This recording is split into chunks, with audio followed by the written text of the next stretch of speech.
So I think it's totally fine when you go and splurge on the nice truck that you want, or that nice power tool that you've always been eyeing, or, that vacation that you've always been dreaming of. It's when you get the really high recurring expenses month over month over month, that's what kills you, and that's what puts people in debt and, jeopardizes their financial future.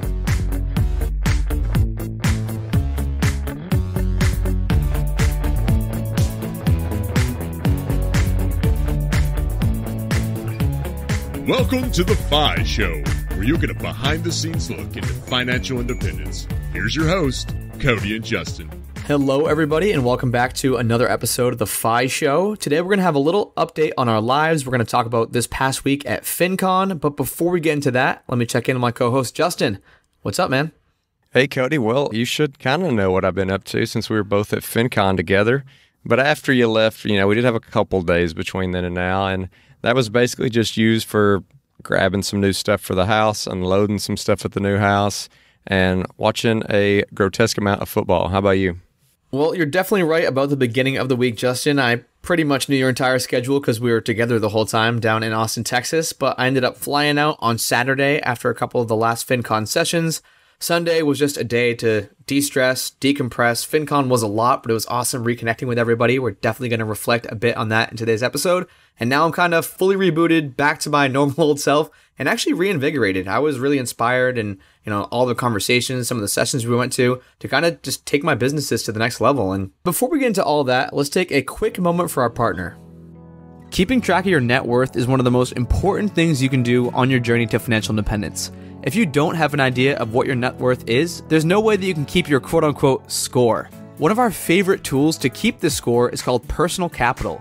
If you haven't already started using it, it's an online software that basically compiles all of your data, it crunches all your assets, all your liabilities, and spits out a net worth number and allows you to track it day by day, month by month. Yeah, Cody, one of the big things that hold people back when they're doing activities like tracking their expenses or tracking their net worth is just they look at it as a big burden, and this allows you to go in with one username and one password and access as many financial accounts as you have. These can be loans, these can be 401ks, these can be HSAs, bank accounts, credit cards. They're all linked there.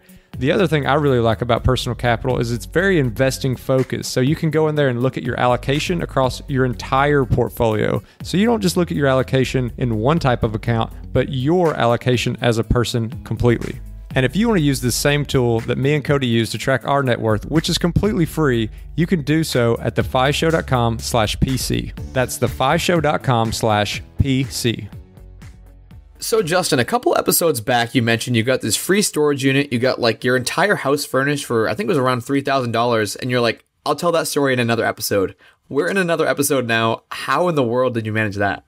Yeah, it was one of those kind of snowball events. It was pretty hilarious. So we, I wake up in the morning. We're crazy on Facebook Marketplace right now because of the new house. And something pops up and it's this like perfect couch. We wanted a sectional, we wanted like an ottoman, we wanted a separate chair. We wanted something that was kind of modern. We were hoping to do like a leather or a faux leather. And this just kind of checked all the boxes because we'd been looking at couches, and unfortunately, I've never really looked to buy new furniture before, and it was insane. Even cheap cloth stuff is like $1,500. We saw a couch that was $14,000. It was just a cloth sectional at a more uppity store. You go to do leather and everything doubles, even the faux leather, because almost nothing is real leather anymore. But anyways, so we see this on there. It's the full set for like $650. I'm like, we got to figure out a way to get it. We'll just shoehorn it into our apartment. It'll be fine. Even though I know I've said this a million times, for some reason you're listening and never heard it. Our apartment now is 375 square feet. So when I say shoehorn a couch, chair, and ottoman in it, I literally mean that. Like it was going to be stacked to the ceiling or something. But it's like such a good deal. We're going to figure it out. Borrow a pickup truck from a buddy. Rent a U-Haul trailer, which is like $35. Not bad. Go up there to get it. It's like 45 minutes away. But we're thinking, all right, we'll just go up there, scoop it up. We'll be home in no time. Get the truck back to my buddy. Well, we get up there, and the guy's super nice. And basically, he's like, hey, since you can speak coherent sentences in our own time, which is like the gold standard on Facebook Marketplace, he's like, let me show you some other things I got in the house. He shows me a big, like 65-inch TV that's a current year model. He shows me this crazy bedroom set that's like a king with the mattress, the sheets, the pillows. It's got like lights built into the headboard. It's like super modern. It's got these 2 really nice leather couches and a glass table, some nice clocks, all kinds of stuff. But he just kind of starts going through it and naming things. And I just work out a deal with, like, to do the full package for $3,000, and he accepts it. And so we're like, well, that's kind of crazy. I mean, much like our house where we ended up found our realtor on a Wednesday, looked at houses on a Friday, got an offer accepted on a Monday. It was just very rapid. It just all happened so quick where we're thinking it's going to take us weeks to furnish this thing. But then the best part is the guy, shout out to Bill, who has recently moved up to New Hampshire, is like, well, guys, I know you are trying to figure out a place to store all this. And now that you've bought so much stuff, like, you definitely got to have a storage unit. It was going to take us 2 trips, 45 minutes out and back to put this in a storage unit down near us. He's like, I've got a storage unit just like basically across the street. If you'll help me get a couple boxes out of, y'all can just use it. I'll pay an extra month of the bill. And, as long as you get it out by mid-October, we're golden. And so that's what we did. So not only did we get a great deal on all the furnishings, but we also got a free month of a storage unit, also some drinks out of it, because Bill's like, man, like, let me get you a beer. Let me get you a beer. And I finally caved in because it was like 100 degrees while we're moving all this stuff. Well, shout out to Bill. That is super generous and awesome. And it sounds like everything worked out. And you're starting to unload that now? Have you started to unload the storage unit? We haven't started to unload the storage unit. We've started to move over to kind of like the small stuff, which is some that's super nice about this move. Normally it's everything goes in the truck one day, everything comes out of the truck one day. But this, we're able to start moving over small stuff that's like in our current place. And then this Saturday, we'll go get the big stuff out of the storage unit and move it into the house. And so $3,000 to furnish a house is absolutely insane, Justin. But what's even more insane is what you quote unquote paid to buy this house up front. I want to share that because when you told me at FinCon, I'm like, there's no way this is even legal. Yeah, so when we're at the title company, our realtor, like, no one had ever seen where someone actually not only got all their money back, but was making money on the purchase of a house, like making money on the transaction. Obviously, a lot of people in real estate say that you make the money when you purchase it, and they're just referring to the fact they get a good deal. But this is saying, like, we made money on the transaction of the home, which no one had ever seen before. And the reason this all worked out and the reason it got complicated is because you can only technically get out as much as you put in as far as option earnest money from the title company. So kind of the math going into this is, we had put in our earnest and option money, which was a total of $12,000, because Austin's a little crazy right now, so you kind of have to show you're serious.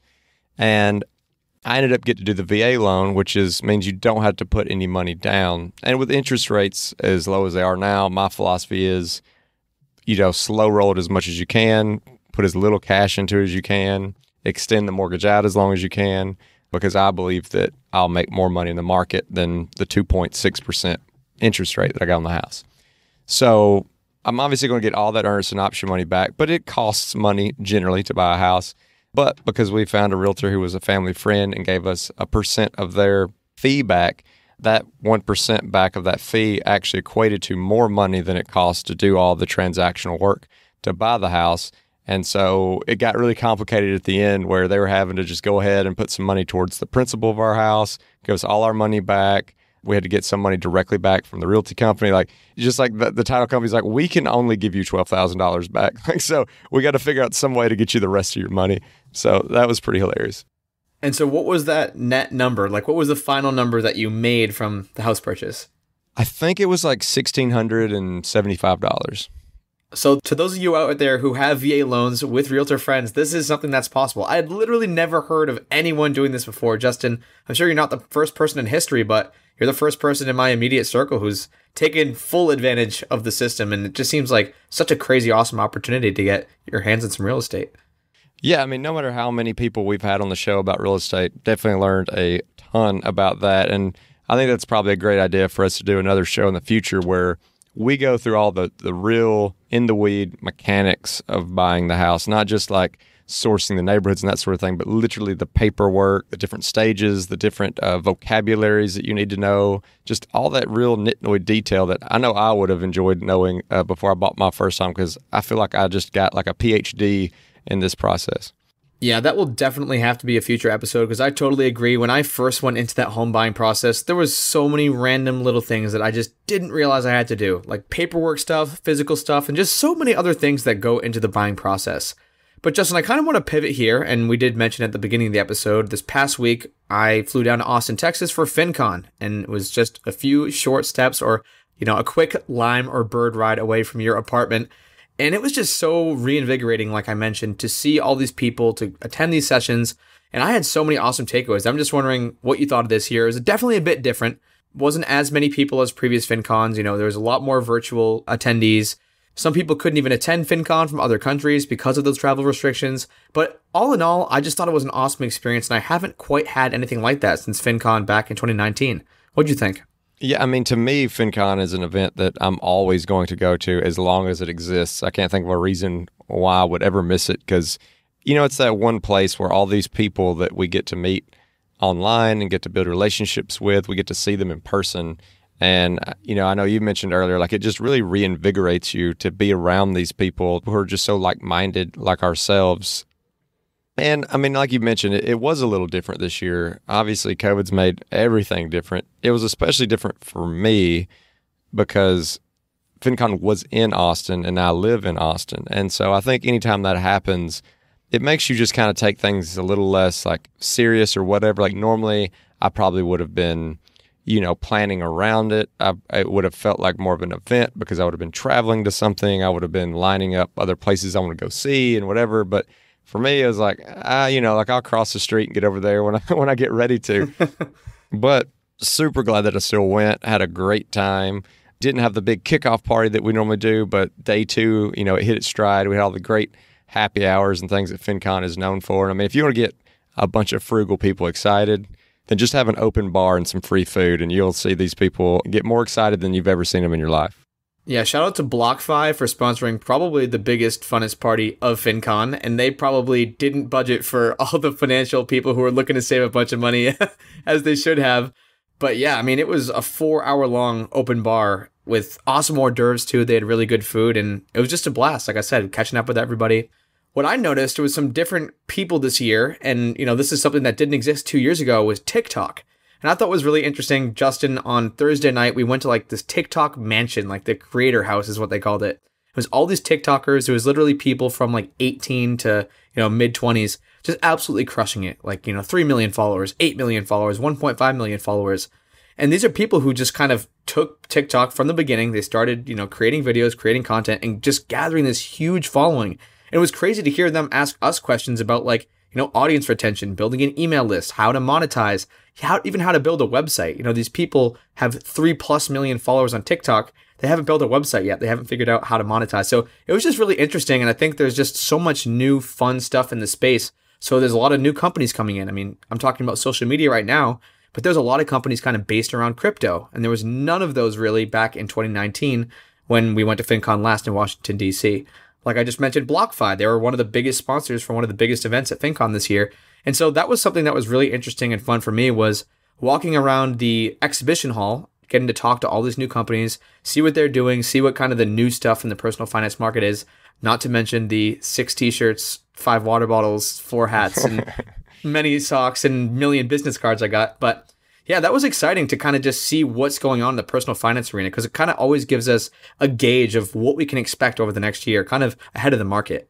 Yeah, and I think it's also a good reminder of just like how much things change. And I know we had a conversation with the folks at the TikTok house about how important it is, if you have a business or you have an online presence, that you own something outside of whatever those platforms are that you're primarily using, because you never know when it's going to change. You never know when the next thing comes along and just destroys TikTok. Because, I mean, it's going to happen someday, even though it seems like maybe hard to believe right now. Also, it's one of those things where it's just so important to keep your eye out for these new investment opportunities. Like you said, I mean, there was nobody talking about crypto at FinCon a few years ago. Even like this year, there was that Acre Invest company who lets you basically do similar to like a syndication real estate deal or a REIT deal with farmland. And it's like, wow, like I never even thought about that. And while there's a lot of power to just buying low-cost index funds, set it and forget it, and that is where 90% of my investments kind of are, it's important to keep an eye out there, because you never know when things change and when there's better opportunities that come along for you at least to sprinkle in a little bit, kind of just hedge your bets. Another cool company that I talked to the marketing guy for a while was Arrived Home. So I don't know if you talked to them, Justin, but basically it's like you have $100 minimum and you buy shares in investment properties. And so this is perfect for someone who's like, not ready to buy a full investment property, but they want exposure to the real estate market. They want to get their hands a little bit dirtier than REITs, and you're going to get like a 5 to 7% return. So I thought that was just another cool, company that's kind of doing this new fractional thing where just everything's becoming so much more accessible to investors. Like even a couple of years ago, before all these brokerages started offering fractional shares, it would be impossible for someone to buy, a share of Amazon to get started investing, or a share of Berkshire Hathaway. But now you can put, $1 or $5 in and you own this tiny fraction. And it seems like that's just happening industry across industry across industry. And it's kind of commoditizing all these different asset classes where people 10, 20 years ago might have not even been able to get exposure, like commodities, like you just mentioned with Acre Trader. That's something, buying a farm, like you'd have to have millions of dollars to take over a farm and, diversify your portfolio that way. But now it's as little as 10,000, and it'll probably even get smaller and smaller in the future as they start fractionalizing these asset classes even more. Yeah, I think probably a common theme, whether it be talking about, even if you're talking about like TikTok from a social media standpoint and the amount of people you can reach, or these insane large deals that you can become a part of with a small amount of money, that common theme is like a democratization, like a breaking of the barriers to entry for people. It's allowing not only these like ultimate, elite, super rich people to get the benefits of some of these things, it's allowing everyone to kind of get their hands in the pot of large investment properties, large farming institutions. It's kind of taking and spreading things across the masses and allowing everyone to benefit from it with a much, much smaller barrier to entry. And this is somewhat related, kind of like barrier to entry in a different way though. And it's kind of just like the 1% better every day. But what's really inspiring to me is you could literally close your eyes in a room at FinCon. Let's say there's a bunch of people in there. Close your eyes and just point, and you're probably pointing at a millionaire. These people are just people who have saved diligently. They've started a business, and maybe they just started like one Instagram post a day, or one TikTok a day, or one blog post a week, or whatever that thing might be. And it's just the consistency. It's just doing it over and over again. And like I said, these people now have these wildly successful businesses, but it didn't happen overnight. I remember actually talking to Jeremy from the Personal Finance Club Instagram, and 2 years ago, 2019, so this is literally, I think it was after FinCon, so this is less than 2 years. He had 300 followers on Instagram. Now he has 300,000 followers, and now it's his full-time job. And all it did was him posting every day, engaging, doing Instagram stories. So like if you're someone who's kind of standing on the sidelines, you're not sure if you're ready, you're like, look at all these people crushing it. They already have 100 blog posts. They're already making real money. It seriously takes just like one step in the right direction every single day. All it takes is that consistency, and you can be at the level of some of these people that we saw at FinCon. It might take a couple of years, but if you never make that first step, then you'll never get there. So that was just something that was really inspiring to me when I see these people with multi-million-dollar blogs and multi-million-dollar websites. I'm like, I could be there in a couple of years. If I keep on chugging, if I keep making the right moves, if I keep just one foot after the other, I don't have to be doing these huge, grandiose things. All I have to be doing, staying consistent, putting out content, and being smart about it. And along that same vein, the other thing is if you're out there and you're looking to get into that and like, okay, yep, I'm going to start whatever it is and I'm going to get 1% better, is that you don't just have to look at the last person that you saw, on a YouTube channel, the last person you heard on a podcast, and try to copycat them exactly, because there's such a variety. There's so many different ways. Like you go to FinCon, everybody you talk to has done it in a completely different way, completely different background, a completely different source of money. It's crazy. Obviously, yeah, sure. Are there a lot of people who do real estate?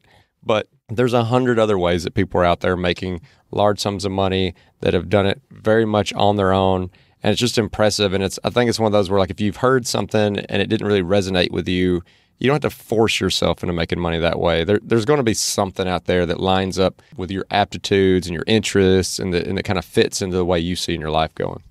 And I think the whole thing is just getting creative, like not doing the thing that everybody else does. And that sounds so cliche, and everyone's like, be different, do something different. But it's really just like taking a slightly different angle, taking a slightly different approach to something, or being willing to make sacrifices when sacrifices are needed.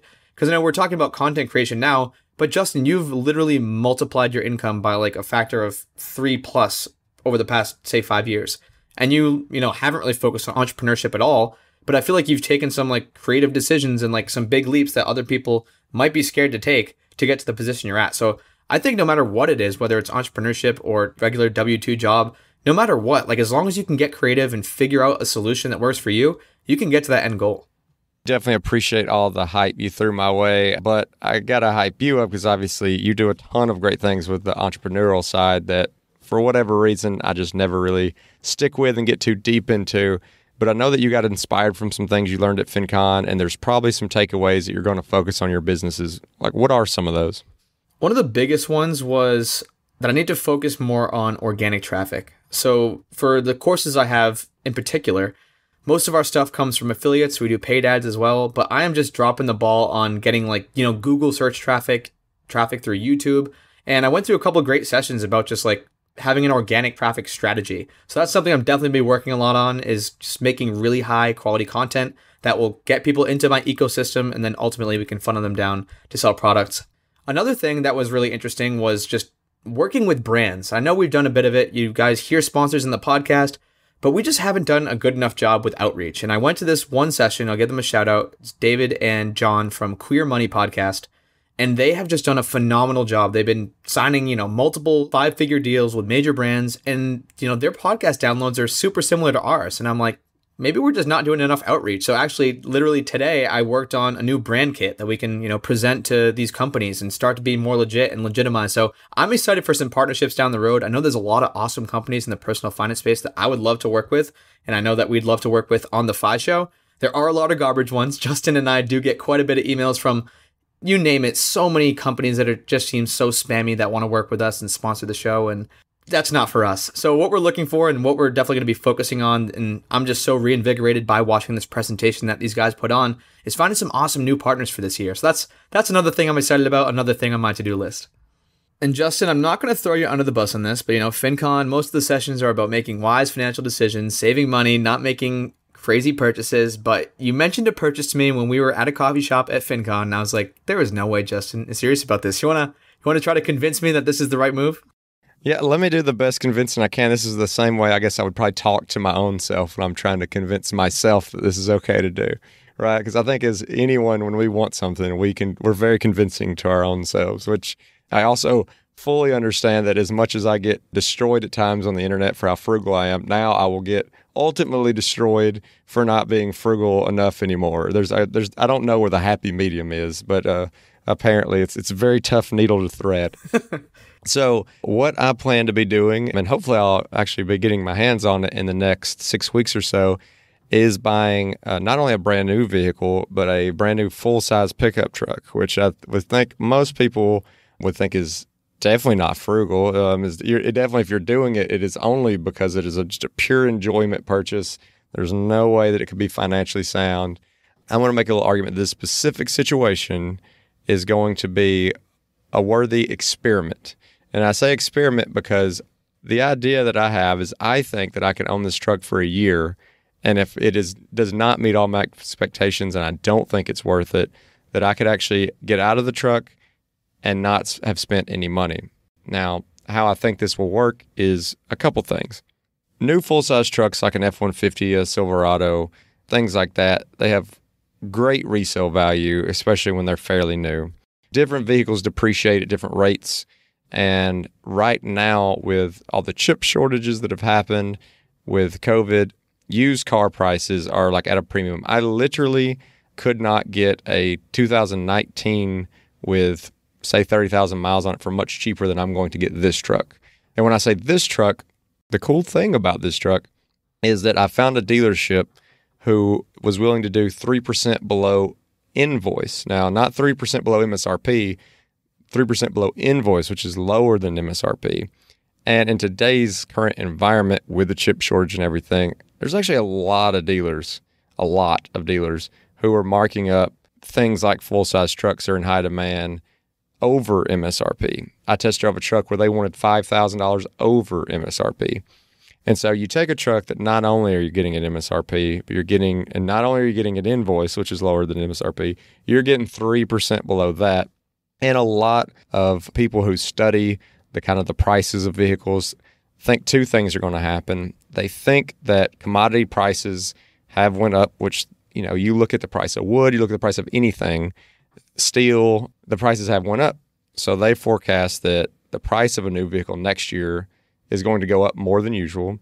They also expect that the pressure of these chip shortages are going to create that same kind of, high demand, low supply where dealers are not giving any kind of discounts. They're maybe pushing up the MSRP.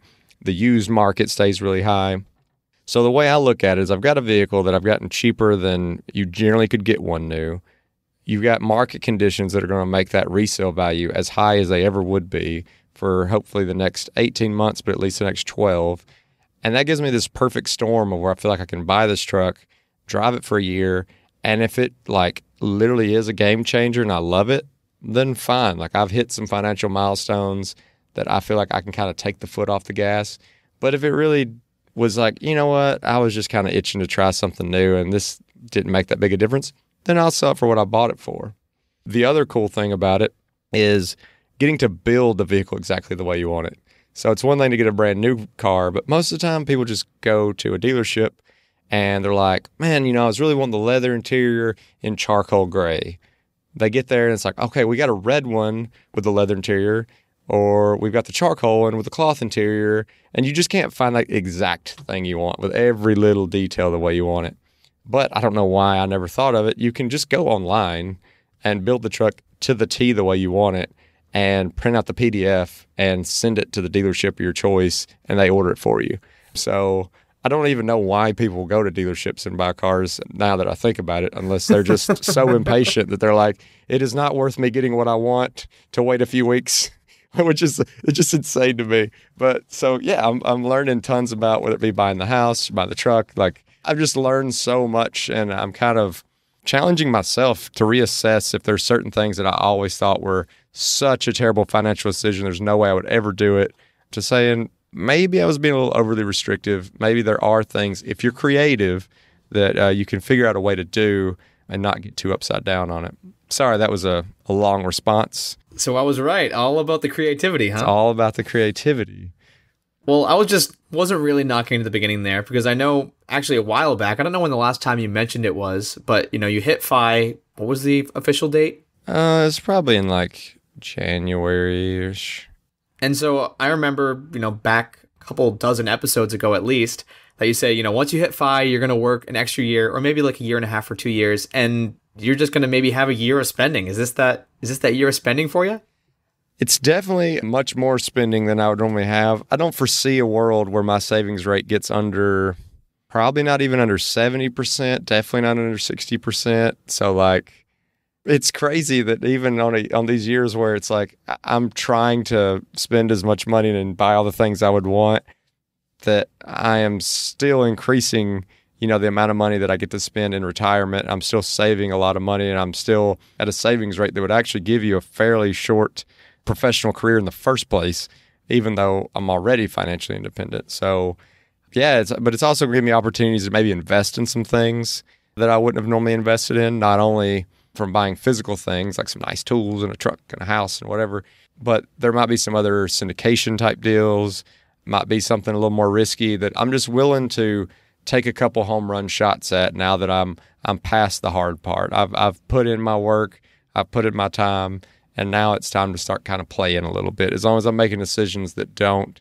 really negatively affect me for the long term, then I feel comfortable kind of playing around a little bit.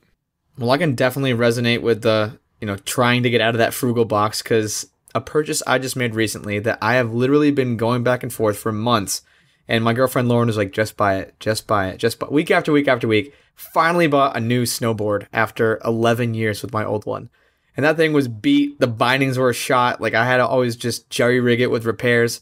Finally splurged. It was $600 for a new board and binding. And, that's a lot of money. So I didn't want to make the purchase. And, my frugal roots were the old one's fine. You can still ride on it, but I just know it's going to be so much better of an experience. So I'm glad I finally caved, and hopefully I can have more of those, quote unquote caves in the future. But I think you're right, Justin. It's all about making the non-crippling financial decisions. Neither of us are going out and buying a $2 million house, or We're not going and buying a Lamborghini that's going to have, or at least a Lamborghini, even worse, that has like a $1,500 a month. Like, we're not doing that. So I think it's totally fine when you go and splurge on the nice truck that you want, or that nice power tool that you've always been eyeing, or, you know, that vacation that you've always been dreaming of. It's when you get the really high recurring expenses month over month over month, that's what kills you, and that's what puts people in debt and, you know, jeopardizes their financial future. Absolutely. And maybe you can inspire me to up my snow sport gear, because I'm still rocking. It was used rental gear that I got. My skis, boots, bindings, everything was $50 that I purchased in 2014. I'm not even sure, like, the brakes on the skis don't really work. Like, if you don't know, it's like when you come out of your skis, if you ever fall, they kind of stick in the snow to keep them from running away from you. My bindings are very sketchy, but, you know, I'm still ripping black diamonds on them. So we'll see. I do need to replace those bad boys, though. Well, Justin, cheers to bigger and better purchases in the responsible way. We're buying better quality stuff. Hopefully you get that new ski gear. I know, you know, you got the truck, you got the house. The ski gear is the natural next thing.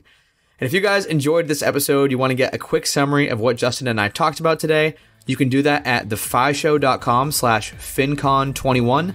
That's thefishow.com/FinCon21. And as always, if you want to check out our Facebook group page, you can do so at thefishow.com/community. And we always appreciate those 5-star reviews. They help us get great guests like we had today. And if you're interested in supporting The Fi Show, you can do so by checking out some of our partners over at the resources page, which can be found at thefishow.com/resources. And thanks for listening.